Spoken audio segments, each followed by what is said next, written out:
We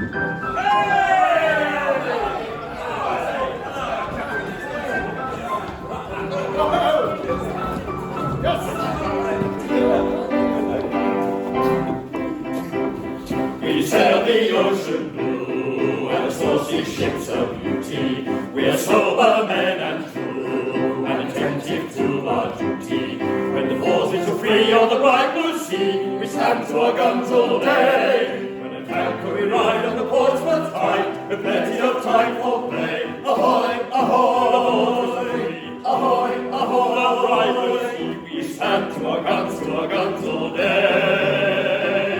We sail the ocean blue, and the saucy ships of beauty. We're sober men and true, and attentive to our duty. Our saucy ships are beauty, we're attentive to our duty. We're sober men and true, we sail the ocean blue.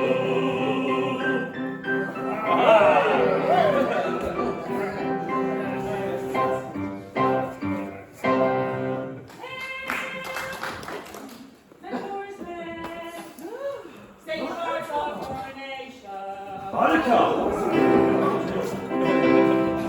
Here's an end at last of all privation. You've got your pay, spend all you can afford, and welcome Little Buttercup on board. Oh, well, it's all right. Come on.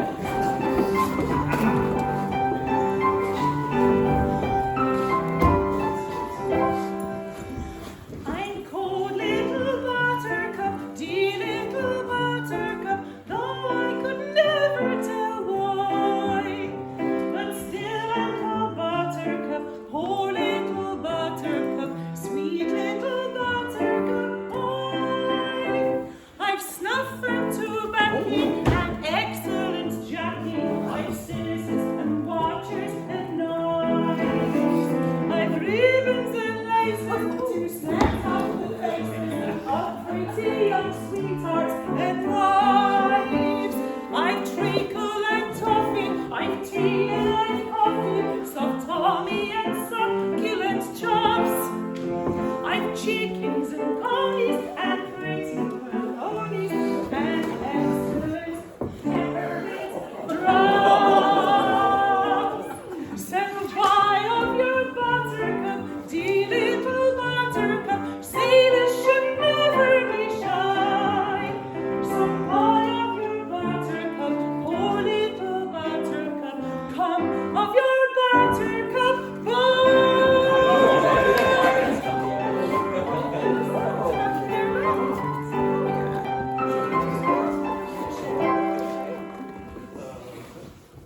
Aye, Little Buttercup, and well called, for you're the rosest, the roundest, and the reddest beauty in all Britain. Red am I, and round, and rosy. Aye. Maybe, for I have dissembled well. But hark ye, my merry friend, hast ever thought that beneath a gay and frivolous exterior there may lurk a cankerworm that is slowly and surely in its way into one's very heart? No, my lass, I can't say I've ever thought that. I've thought it often. Oh, you look like it. What's the matter with the man? Ain't you well? Don't take no heed of him. That's only poor Dick Deadeye. I say it's a beast of a name, ain't it? Dick Deadeye. Well, it ain't a nice name. Ain't a nice name. I'm ugly too, ain't I? You certainly are plain. And I'm three-cornered too, ain't I? You're rather triangular. That's it, I'm ugly and they hate me for it. You all hate me, don't you? Really? Yeah. Well, Dick, we wouldn't want to go to hurt a fellow creature's feelings, but you can't expect a chap with such a name as Dick Deadeye to be a popular character, now can you? No. It's asking too much, ain't it? It is. From such a face and form as mine, the noblest of sentiments sound like the black utterances of a depraved imagination. It's human nature. I'm resigned. But tell me, who's the youth whose faltering feet with difficulty bear him on his course? That is the smartest lad in all the fleet, Rackstraw. Rafe, that me?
chorus, but choruses yield little consolation when we have pain and sorrow too before us.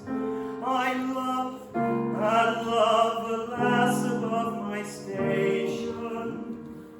He loves and loves the lass above his station. Yes, yes, the lad is much above his station.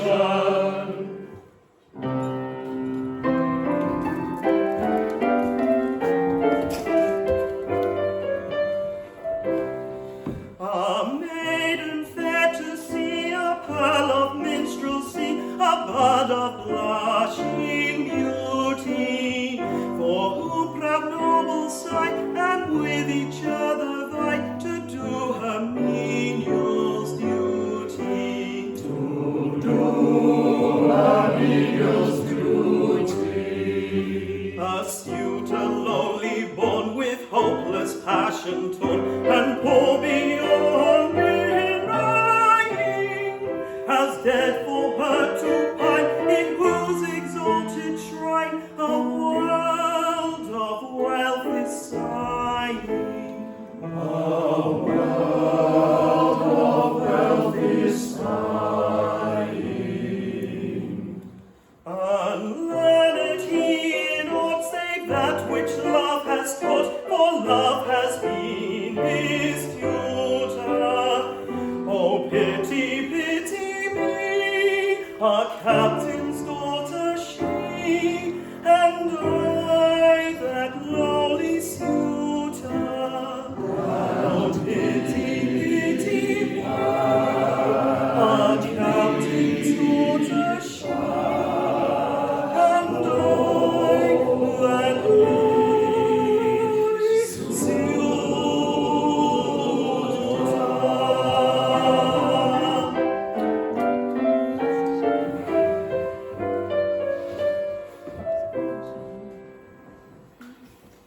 Ah, me poor boy, you've climbed too high. Our worthy captain's child won't have nothing to say to a poor chap like you, will she, lads? No. Now, captain's daughters don't marry former stands. Shame, shame. Did I? Then sentiments of yours are a disgrace to our common nature. But it's a strange anomaly that the daughter of a man who hails from the quarterdeck may not know the lover who lays out on the foreyard arm. For a man is but a man, whether he hoists his flag at the main trunk or his slaps on the main deck. Queer world. Dick Deadeye, I have no desire to press hardly on you, but such revolutionary sentiment is enough to make an honest sailor shudder. Me lads, our gallant captain has come on deck. Let us greet him as so brave an officer and so gallant a seaman deserves.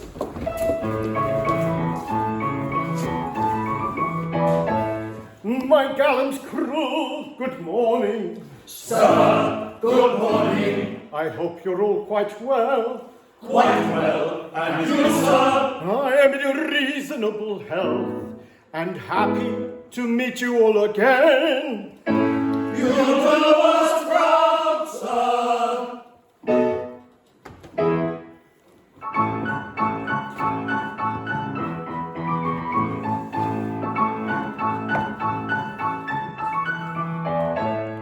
I am the captain of the Pinafore, And a right good captain too. you're very, very good, and be it understood, I command a right good crew. We're very, very good, and be it understood, he commands a right good crew. Though related to a peer, I can hand, reef and steer, or ship a salvagee. I'm never known to quail at the fury of a gale, I never ever sink at sea. What never? No, never. What never? Well, hardly ever. He's hardly ever sick at sea. Then give 3 cheers and 1 cheer more for the hardy captain of the Pinafore. Then give 3 cheers and 1 cheer more for the captain of the Pinafore.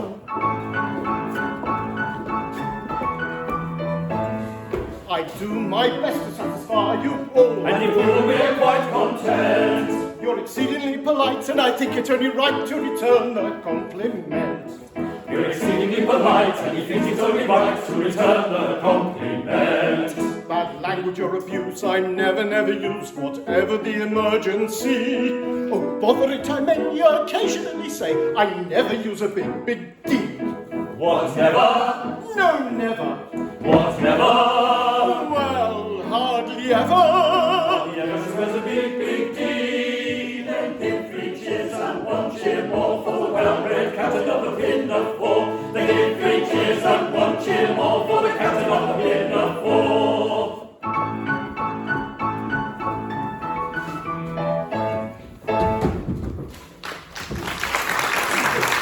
Sir, you are sad. The silent eloquence of yonder tear that trembles on your eyelash proclaims a sorrow far more deep than common.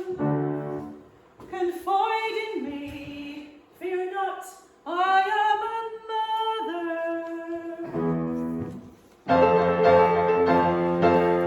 Ah, Little Buttercup, I'm sad and sorry. My daughter Josephine, the fairest flower that ever blossomed on ancestral timber, is sought in marriage by Sir Joseph Porter, the admiral 'tis first lord. But for some reason, she does not seem to tackle kindly to it. Poor Sir Joseph, poor I know too well, the anguish of an heart that loves but vainly. But see, here comes your most attractive daughter. I go, farewell.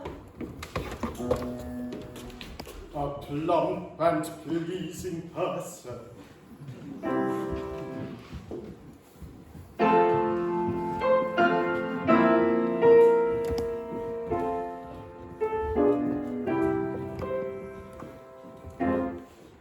Sorry, hello, to love too well. Heavy the heart that hopes but vainly. Sad are the sighs that own the spell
to see you are a prey to melancholy, you should look your best today, for Sir Joseph Porter, KCB, will be here this afternoon to claim your promised hand. Oh, Father, your words cut me to the quick.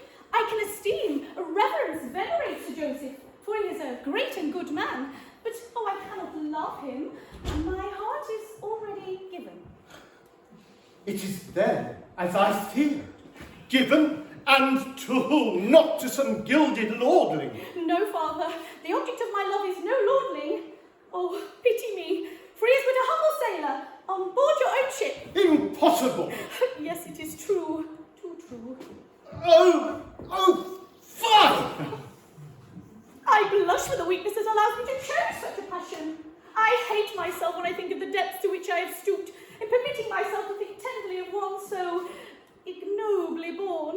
But I love him, I love him, I love him. Come, my child, let us talk this over. In a matter of the heart, I would not coerce my daughter. I attach but little value to rank or wealth, but the line must be drawn somewhere. A man in that station may be brave and worthy, but at every step he would commit solecisms that society would never pardon.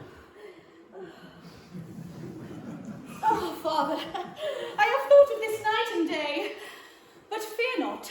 I have a heart and therefore I love, but I am your daughter and therefore I am proud. Though I carry my love maker to the tomb, he shall never, never know it. You are my daughter after all. But see, Sir Joseph's barge approaches, manned by 12 trusty oarsmen and accompanied by the admiring crowds of sisters, cousins, and aunts that attend him everywhere he goes. Retire, my daughter, to your cabin. Take this, his photograph, with you.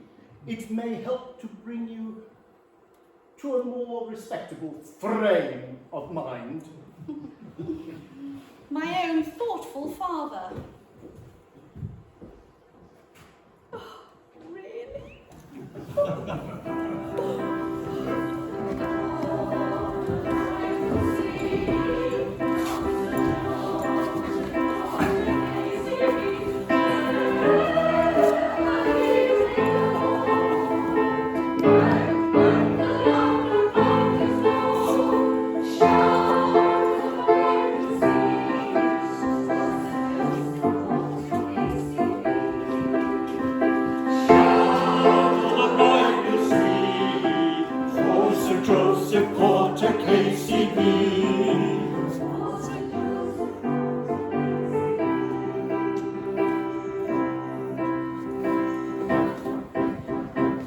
Sir Joseph's barge is seen, and his proud of blushing beauty. We hope you'll find us clean, and attentive to our duty. We sail the ocean blue, and saucy ships of beauty. We're sober men and true, and attentive to our duty. Sober men and true. We're smart and sober men, and quite devoid of fear. We are the royal men, none so smart as we are.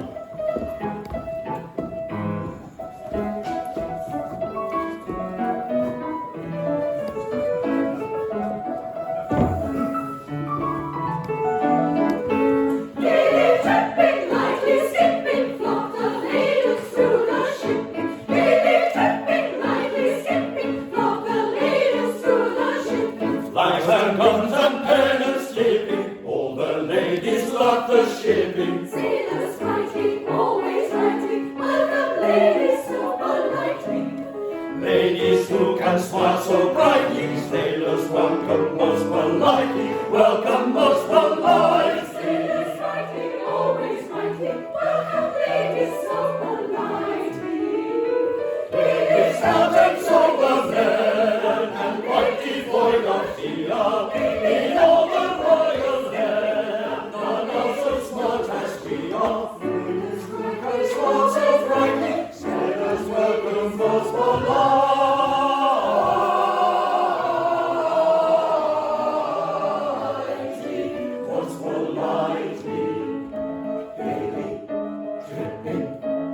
lightly, skipping sailors always welcome ladies most politely.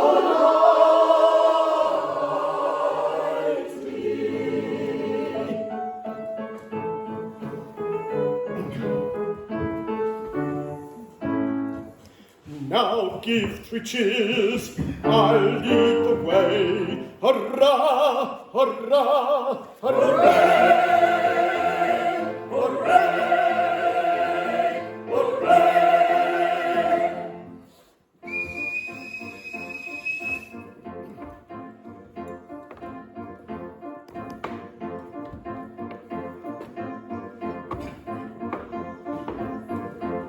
I am a monarch of the sea, ruler of the King's Navy, whose praise Great Britain loudly chants. We are his sisters and his cousins and his aunts. They are his sisters and his cousins and his aunts, his sisters and his cousins and his aunts. When at anchor here I ride, my bosom swells with pride, and I snap my fingers at a foeman's taunts. So do his sisters and his cousins and his aunts. And so do his sisters and his cousins and his aunts, his sisters and his cousins and his aunts. But when the breezes blow, I generally go below, and seek the seclusion that a cabin And grants. so do his sisters and his cousins and his aunts. So do his sisters and his cousins and his aunts. And so do his sisters and his cousins and his aunts, his sisters and his cousins to be reckoned on my dust, his sisters and his cousins to be reckoned on my dust, his sisters and his cousins to be reckoned on my dust, and his aunts.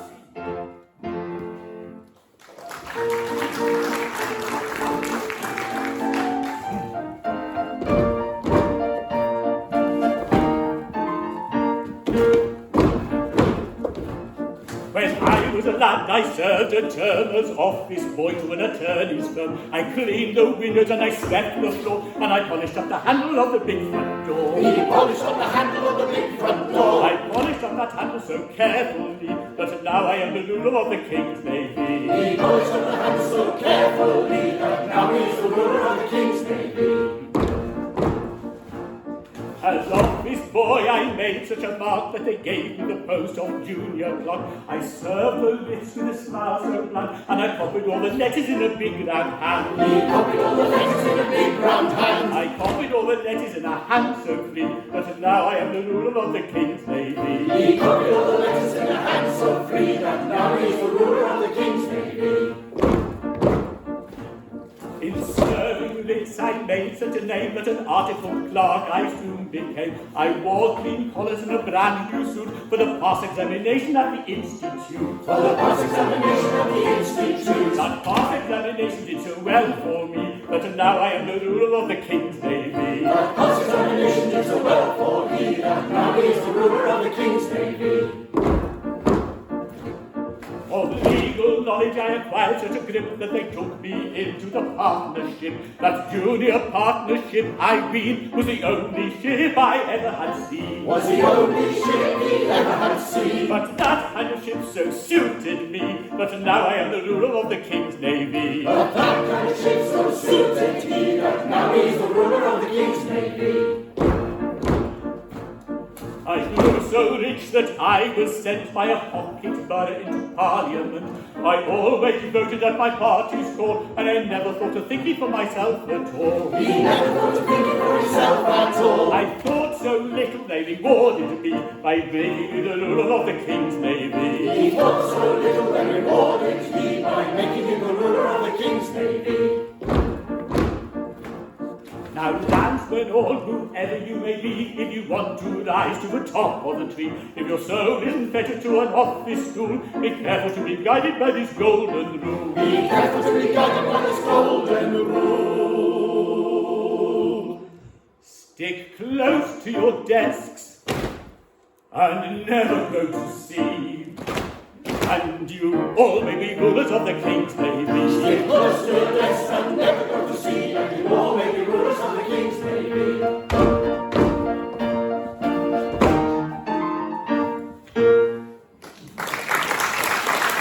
You're a remarkably fine crew, Captain Corcoran. It is a fine crew, Sir Joseph. A British sailor is a splendid fellow, Captain Corcoran. A splendid fellow indeed, Sir Joseph. I hope you treat your crew kindly, Captain Corcoran. Indeed, I hope so, Sir Joseph. Never forget that they are the bulwarks of England's greatness, Captain Corcoran. So I have always considered them, Sir Joseph. No bullying, I trust. No strong language of any kind, eh? Well, not, Sir Joseph. What, never? No, never. They're an excellent crew, and they do their work thoroughly without it. Don't patronise them, sir. They don't patronise them. Certainly not, Sir Joseph. That you are their captain is an accident of birth. I cannot permit these noble fellows to be patronised because an accident of birth has placed you above them and them below you. I am the last person to insult a British sailor, Sir Joseph. You are the last person who did, Captain Corcoran. Desire that splendid seaman to step forward. No, the other splendid seaman. Rafe Rackstraw, 3 paces to the front, march! If what? I beg your pardon, I don't think I understand. If you please. Oh, yes, of course. If you please. You're a remarkably fine fellow. Yes, Your Honour. And a first-rate seaman, I'll be bound. There's not a smarter topman in the Navy, Your Honour, though I say it you shouldn't. Not at all. Proper self-respect, nothing more. Can you dance a hornpipe? No, Your Honour. That's a pity. All sailors should dance hornpipes. I shall teach you one this evening after dinner. Now, tell me, don't be afraid. How does your captain treat you? There's not a better captain don't walk the deck, Your Honour. Aye, aye. Good. I like to hear you speak well of your commanding officer.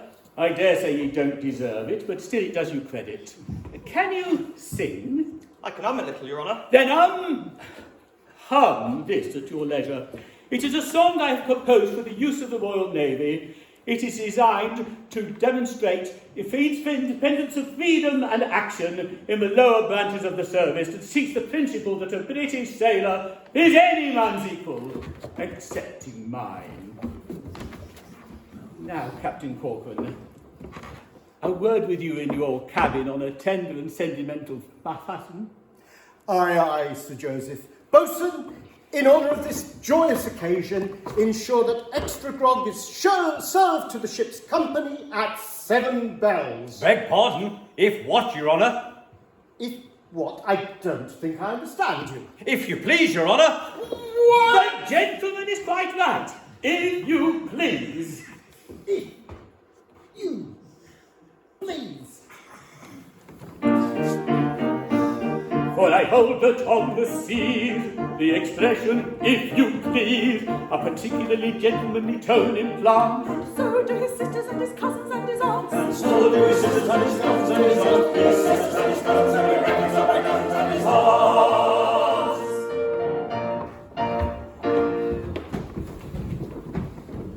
Sir Joseph's a true gentleman, courteous and considerate to the very humblest. That's true, Boatswain. But we're not the very humblest. Sir Joseph has made our true position clear to us. As he says, a British seaman is any man's equal, excepting his. And if Sir Joseph says that, is it not our duty to believe him? Well spoken, well spoken. No, you're on the wrong tack, and so is he. He means well, but he don't know. When people have to obey other people's orders, equality's out of the question. Horrible, horrible. Dick, did I? If you go to infuriate this ship's company too far, I shan't answer for being able to hold them in. I'm shot. That's what I am. Shot. He's shocked. Messmates, my mind's made up. I'll go to the captain's daughter and tell her, like an honest man, of the honest love I have for her. Is not my love as good as another's? Yes. Is not my heart as true as another's? Have I not hands and eyes and ears and limbs like another? True, I lack birth. You've a berth on board this very ship. Well said, I had forgotten that. Messmates, what do you say? Do you approve my determination? We do. I don't. What's to be done with this here hopeless chap? Let us sing him the song that Sir Joseph has kindly composed for us. Perhaps it'll bring this here miserable creature to a proper state of mind. And by the way, you've got to sing, so come on. Come on.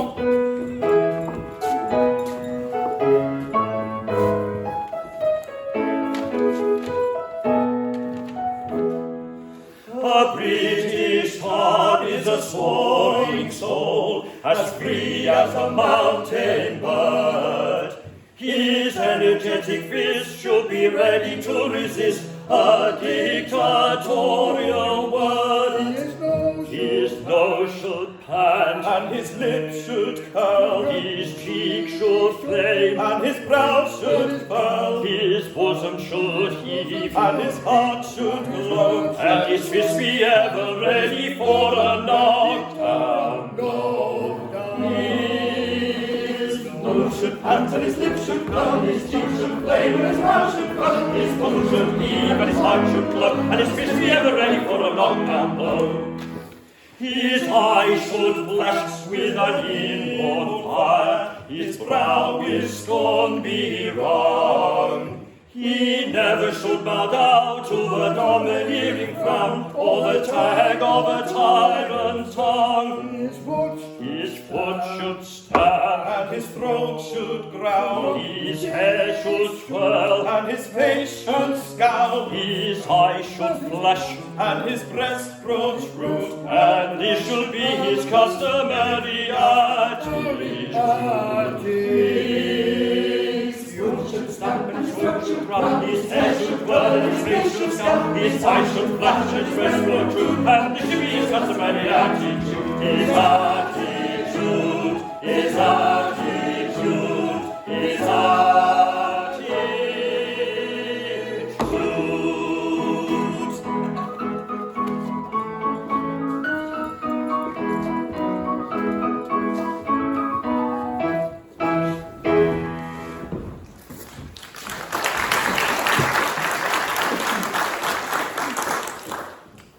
It is useless. Sir Joseph's attentions nauseate me. I know that he's a truly great and good man, for he told me so himself. But to me he seems tedious, fretful, and dictatorial.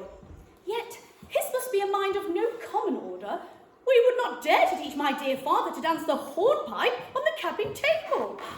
Oh, Rafe Rackstraw. Hi, lady. None other than poor Rafe Rackstraw.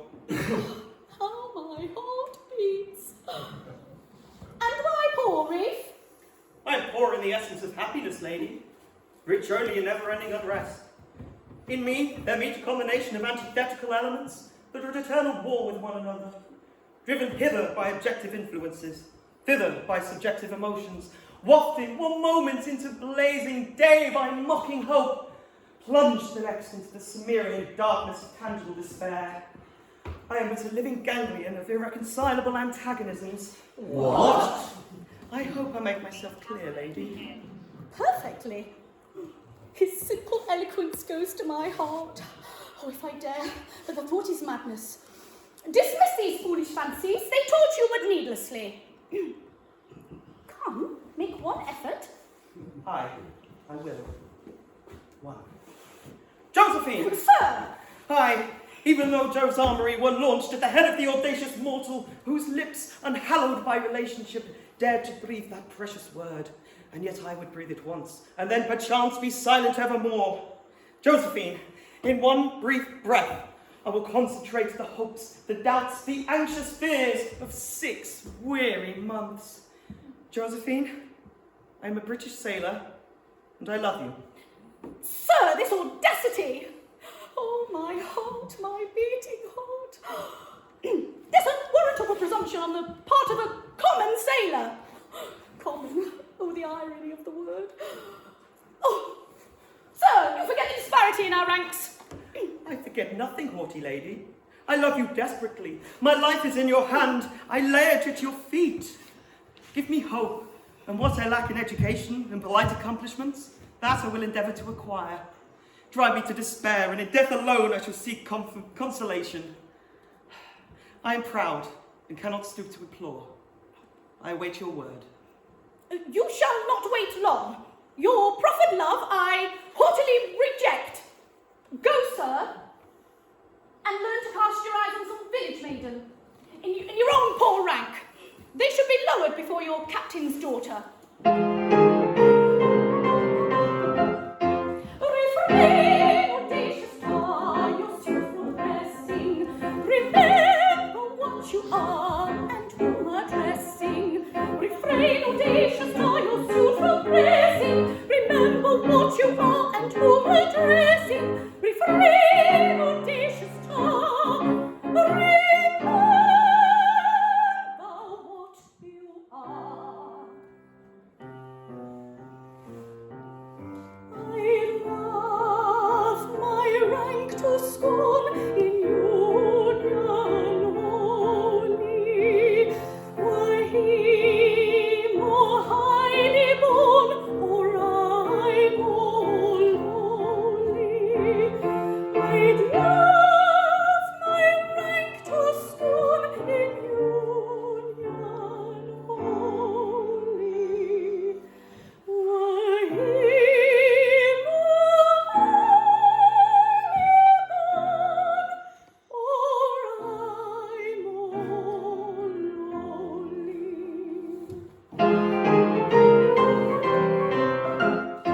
Proud lady, have your way, unfeeling beauty.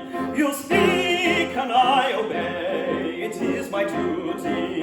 I am the lowliest heart that sails the water, and you, proud lady, are my captain's daughter. Proud lady, have your way. You speak and I obey.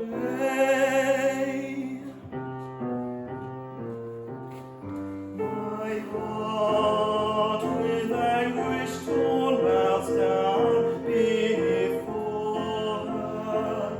She loves my love to scorn, yet I adore her. My heart with anguish torn bows down before her.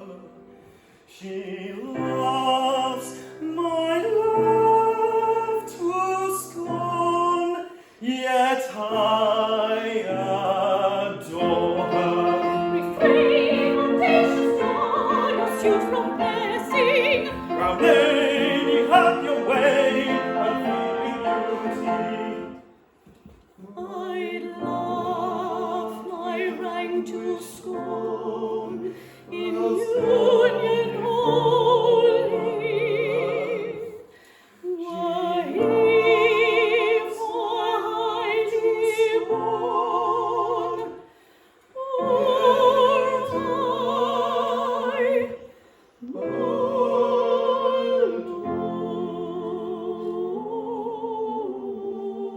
lowly.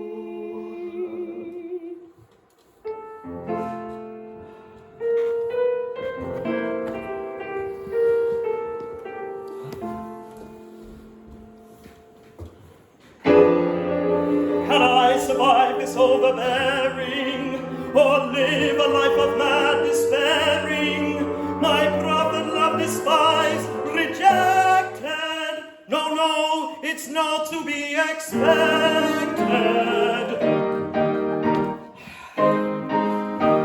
Messmates ahoy, come here, come here. Watch here, watch here. Now tell us where we are today. What does she say? Watch here, watch here. The maiden treats my suit with scorn, rejects my humble gift.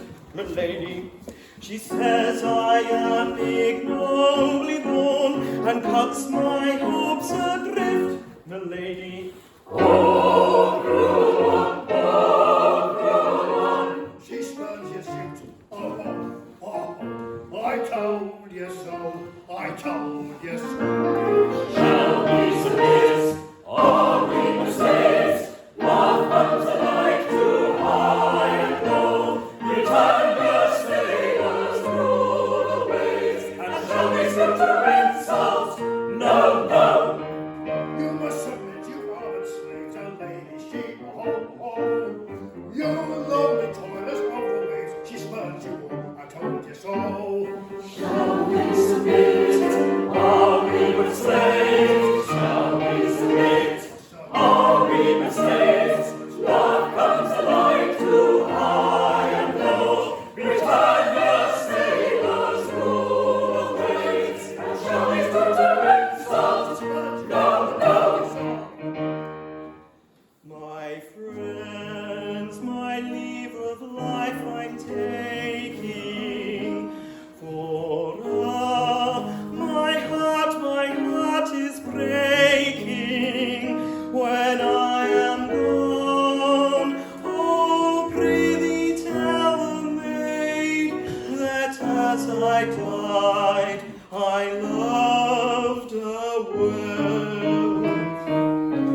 yes, oh yes, she loves you.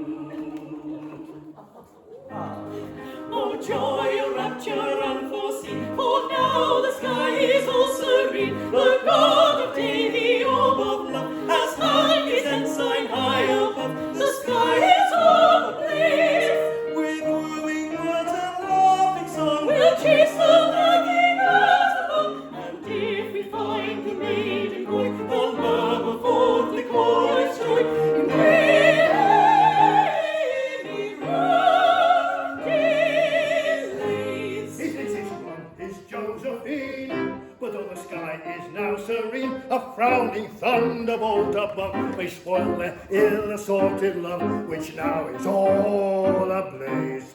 Our Captain Halliday is gone, will be extremely down. Wicked men art employed to make Josephine destroy in many various ways. Oh, joy, oh, rapture unforeseen, for now the sky is all serene. The God of day, the orb of love, has hung his ensign high above. The sky is all ablaze, is all ablaze, the sky is all ablaze. This very night, bated breath, And muffled oar, without a light, as still as death, we'll steal ashore, a clergyman, shall make us one, At 10:30, and then we can return for none. and part them then. this very night, With bated breath, And muffled oar, without a light, as still as death. we'll steal ashore, a clergyman, shall make us one, At 10:30, and then we can return for none. can part them then. This very night, with bated breath and muffled oar, without a light, as still as death, we steal ashore. The clergyman shall make us one at 10:30, and then we can return for none and bottom. Clergyman shall make us one at 10:30, and then we can return for none and bottom. This very night, with bated breath and muffled oar, without a light, as still as death, we steal ashore. The clergyman shall make us one at 10:30, and then we can return for none. None.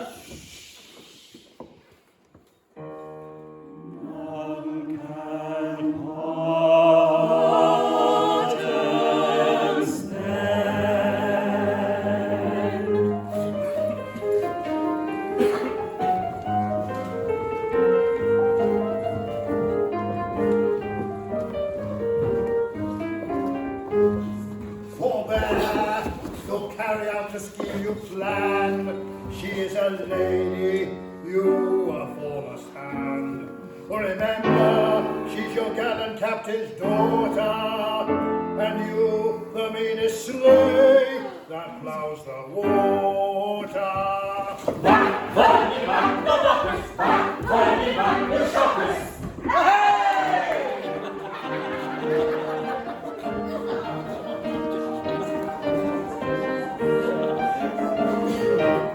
Let's keep bridges for sailors' pride to castle port of Frankenstein, and here's a home and fortune too, the honest love of a sailor true.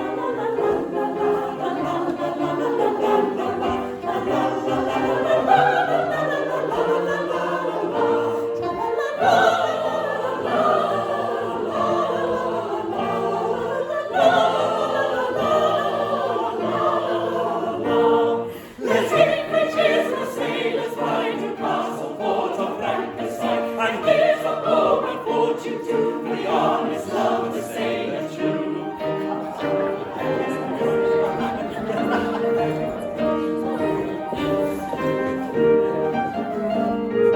British dog, the soaring soul, as sweet as a mountain bird. His energetic fish should be ready to resist a dictatorial word. His eyes should flash with an inborn fire. His always strongly wrong. He never should back down to a dominating crowd on the tangle of a tyrant's tongue. His nose should pant and his lips should curl, his cheek should flame and his brow should furl, his bosom should heave and his heart should glow, and his kiss be ever ready for a knockdown blow.